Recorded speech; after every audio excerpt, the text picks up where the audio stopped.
অনেকেই আমার মুগ স্প্রাউটের ভিডিও দেখেন, তো আমি আজকে একটু শেয়ার করি কিভাবে এটা বসাই। এটা হচ্ছে 24 ঘন্টা ভিজানো মুগ ডাল, মানে গতকাল সকালে ভিজিয়েছি আর আজকে সকালে। যদিও 24 ঘন্টা ভিজানোর দরকার নেই, এটা 12 ঘন্টা ভিজালেই যথেষ্ট। এখন আমি যেটা করব, এটা পানিটা সেকে এটার মধ্যে পুরো ডালগুলো এটার মধ্যে ঢেলে নিয়েছি। এখন যে কাপড়টাতে পেঁচিয়ে একটা পাতলা, অবশ্যই পাতলা সুতির কাপড়, এবং কাপড়টা যাতে পুরোপুরি ভিজে, আমি একটু ভিজিয়ে নিই কাপড়টা। তারপর আবার আমি পানিটা ছেঁকে নিচ্ছি। ছেঁকে নিয়ে আমি এরকম একটা স্টিলের অথবা মাটির পাত্রে রাখলে সবচেয়ে ভালো।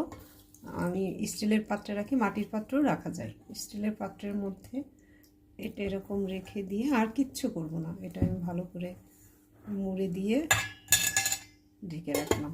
এটা আগামীকালই দেখবেন যে কত বড় স্প্রাউট হবে।